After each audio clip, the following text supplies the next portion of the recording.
Hello everyone and welcome to my channel, and today I'll be reading. The air was thick with tension even before you noticed her, because you knew from the very start that something was just wrong today. You'd been standing in the bustling market, chatting with an old friend that you hadn't seen in years. It was a lively, harmless reunion, full of laughter and light-hearted banter, until the moment they leaned in to kiss your cheek. Something they had done countless times in the past as a friendly gesture. And honestly, you didn't think much of it until you caught a glimpse of Arlecchino standing a few feet away, her piercing gaze locked onto you, and her usual composed demeanor was shattered.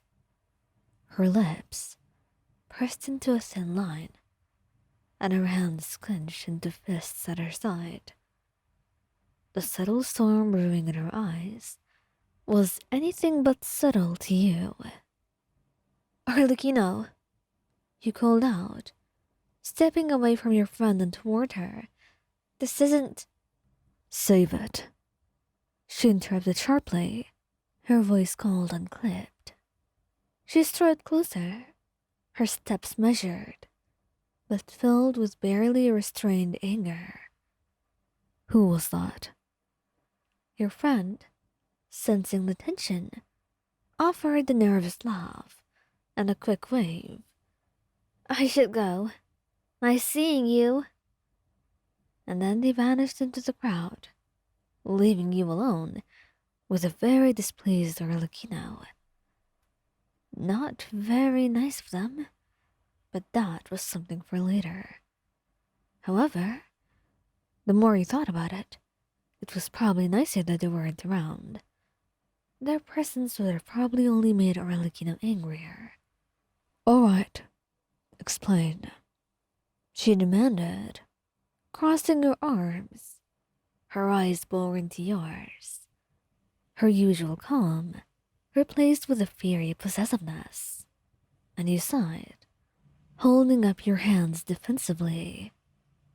It wasn't what it looked like. Look, she was an old friend.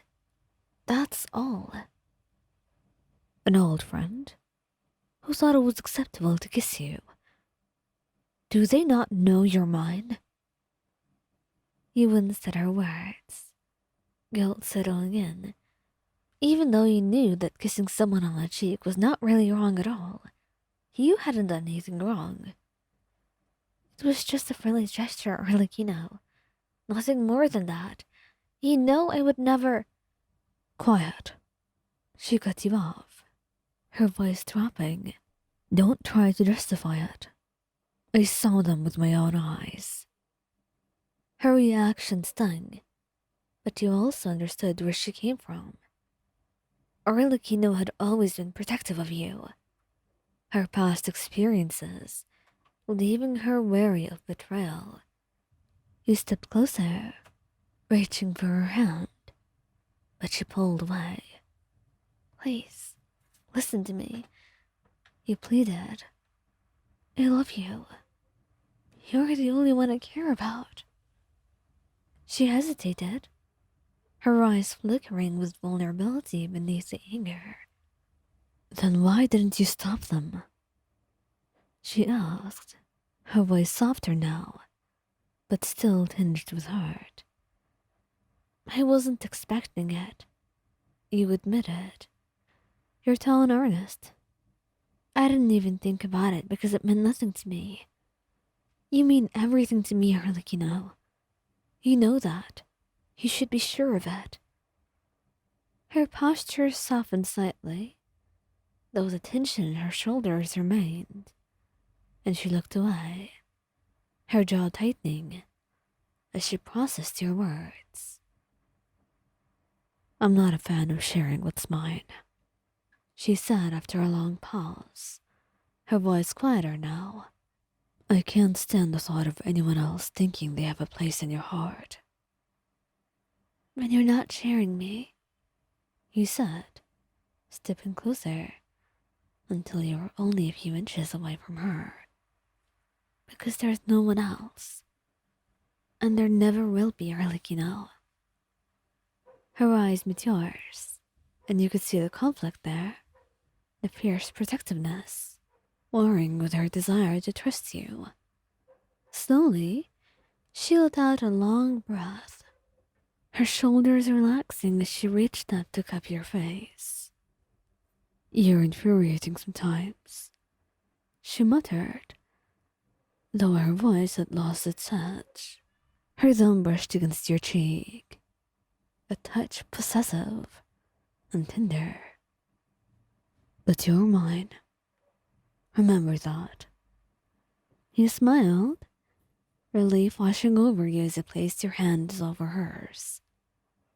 "Always."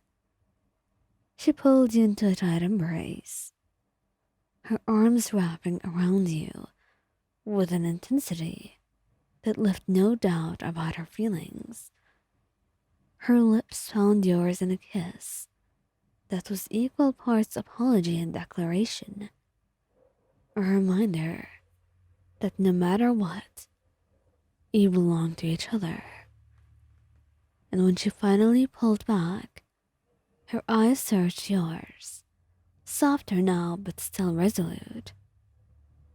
"Next time, tell your old friends to keep their lips to themselves," she said, and you couldn't help but laugh softly, nodding.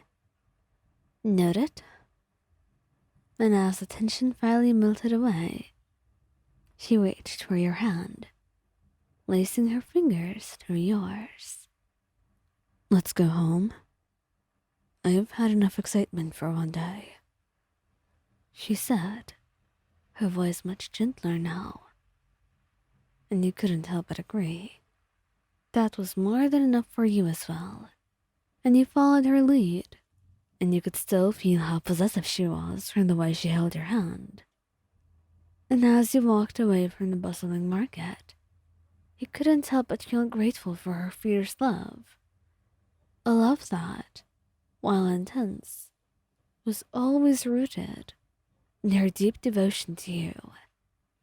And that was something you would appreciate and remember above everything else, because it was something you could never possibly forget.